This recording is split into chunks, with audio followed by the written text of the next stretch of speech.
Hi everyone, it's Diana Rankin coming to you with messages and perhaps a prediction, we'll see, for July 9th to the 15th. That's July 9th to the 15th. And I always like to give you some words to hang on to for the week. And the words this week are calm, listen, and remember, everything unfolds as it's supposed to unfold. But I want you to remember calm and listen. Those are going to be important words this week. That said, I have a story for you. I'm a storyteller. And by the way, we're filming inside or videotaping inside this week because of the rain outside.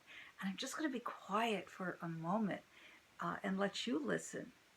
I hope you can hear that rain falling through the tall trees in my home outside the window here. Can you hear that?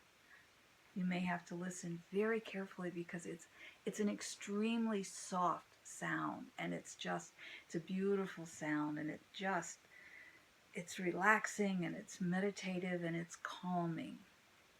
So listen to the rain, the soft rain, not the harsh storms.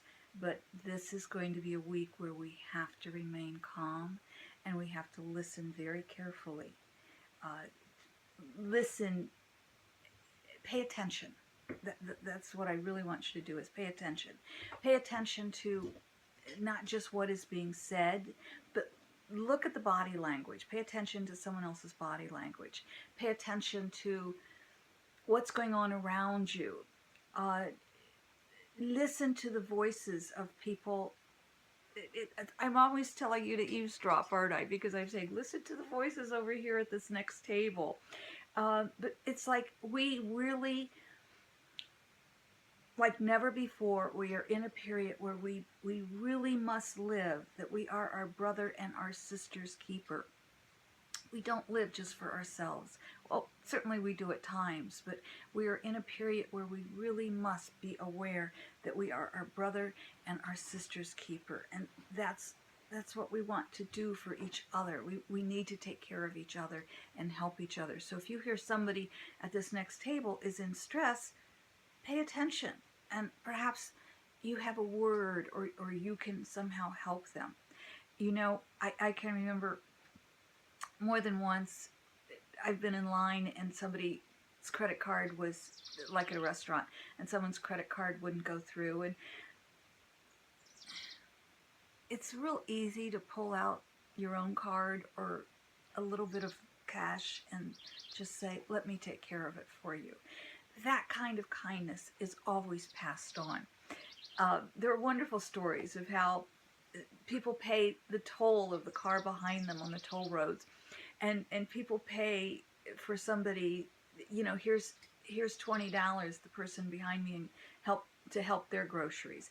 Let's do those acts of kindness this week. That's going to be very important. And when I say listen, I'm not talking to what's going on around you. I'm not talking about listen to report on each other. Certainly if somebody's talking about, I planted a bomb in my office building, or I'm going to go shoot up my school, certainly you want to report that. Absolutely. Take those threats, those conversations seriously. And even if the people were only talking, let's let the professionals handle that. So yes, you do want to report those incidences, but I don't want us to turn into a police state. I'm talking about listen to see what is going on, truly going on in your own life. So that means, first of all, listen to ourselves. And then let's listen to where we can be of help. Let's hear what people are really saying. And let's truly listen to one another, because we seem unable to hear one another. We seem unable to really be able to communicate. I want to also tell you that everything happens for a reason. We don't always know what those reasons are. Sometimes those reasons are just to help us be better people. They may be reasons that help us unfold our lives in the way they're supposed to unfold, instead of in the way we want them to unfold. So I want to tell you a story. You know me, I love the stories. This one I'd forgotten about, but I have 150 journals. I'm a journal writer, so I have like 150 of these. This is one of the smaller ones, so I'll get through this one pretty quick. This one is number 150, in fact. Um, Here, this happens to be one that I'm rereading. This is one from 1998, and so the story I'm going to tell you comes out of this particular journal that I read in 1998. And you can see, as I'm reading it, I'm making notes. Okay, so back in 1998, I was traveling to New York once a month with friends. We were attending Gene Houston's mystery school. By the way, Daisy's coming up here to say hello to everyone. I'm going to see if I can move the camera here so you can see Daisy. I'm not sure I can, but I'll let you go look at one of Daisy's videos, but she's coming over. And when Daisy sits in my office and when she interrupts me when I'm talking to a client on the phone or on Skype, I know that client is in need of healing. Daisy's a healing dog, so go check out Daisy's healing dog, her video. She's a very unusual dog. All right, I'm going to just, she wants to be seen here, so forgive me for the movement here. This is Daisy. Daisy, say hello. Say hello. Well, let's say hello, Daisy. I can't see if you're on there, baby. There you go. There's Daisy. There's our Daisy. Okay, she's going to go back and settle down now. And put the iPhone, which is our camera, back on the tripod here and sit back in my chair. Anyway, back to my story. And Daisy did go settle down. So she wants you to know that she's sending all of you healing. Bless her heart. Okay. Back in 1998, there were 3 or 4 of us that were going up to New York together, and that I was the driver. So the week before, or a couple of days before we were leaving, and at the time I had 2 vehicles. I had a 4-wheel drive, and I had a just a regular car that didn't have 4-wheel drive. That was before the cars had 4-wheel drive. They had front-wheel drive, or at least my car didn't have 4-wheel drive, but I had a 4-wheel drive SUV, and so I was taking that, which also would hold the luggage and everything better than my car.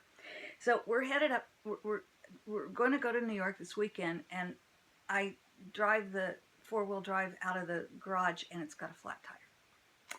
So I had that repaired. Okay, 4-wheel drive is repaired, we're ready to go.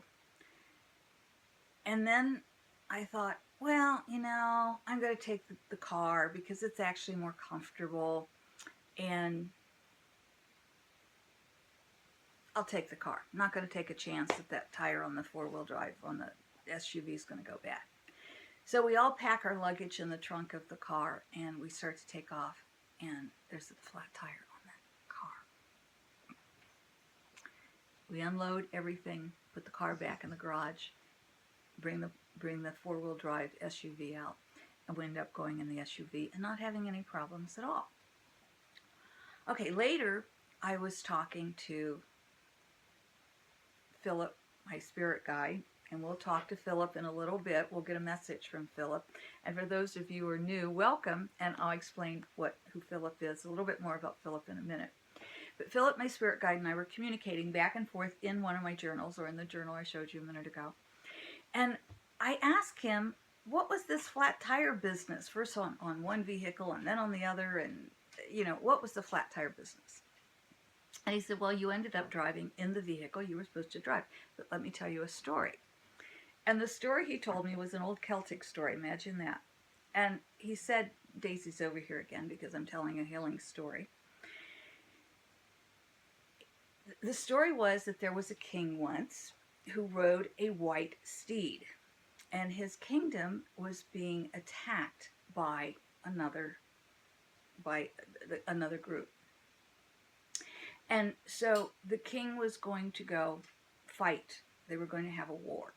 But his favorite steed had a shoe missing.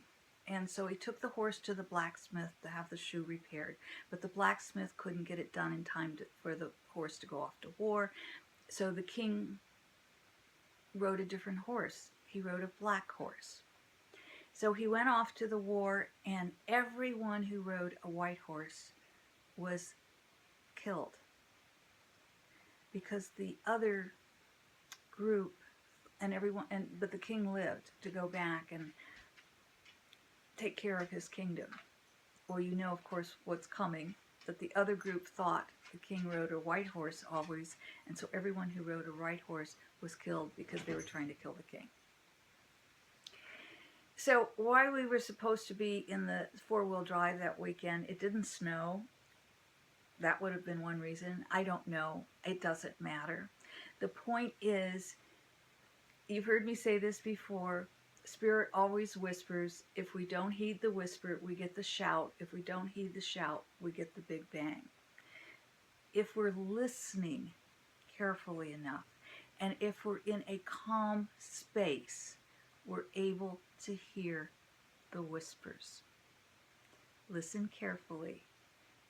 Let your life unfold for the soul's purpose, and that will make your human life so much greater and so much better. Let's get a message from Philip. For those of you who know, think left or right, because we have to, each page has a different message, so we have to think left or right page. So as we flip through here, I'm going to listen to the rain and see what it tells us our message is. Okay, I got stop, and I got left. And left says, tomorrow is merely an extension of today. Is it not then wise to guard that which your thought creates today? Let me read that again. Tomorrow is merely an extension of today. Is it not then wise to guard that which your thought creates today? Oh, my friends, what is going on in our world today did not happen overnight. This has been long in coming. And I don't like to think of the turmoil that creation causes. I don't want to add any angst into the world that isn't, but I don't want to deny it. I don't want to add turmoil into the world, but I don't want to deny it's there. I don't want to add danger into the world, but I don't want to deny it's there. So what we are challenged with, highly challenged with this week, is to stay in the calm, but to listen, to not be complacent, but to be careful of burnout. Pay attention. Watch what's going on around you and in your personal world and in the greater world. Be a part of making it better. It may just be as simple of listening to somebody at the next table and hearing that they need a kind word or a smile. That's making our world better. Thank you for being with me today, my friends. I am so grateful for each and every one of you. Thank you for your comments. I don't always get back immediately, but I get back as soon as I can, and I'm grateful for all of your comments. You keep me going. Until we meet next week, remember, I love you. Thank you for receiving my love. Bye for now.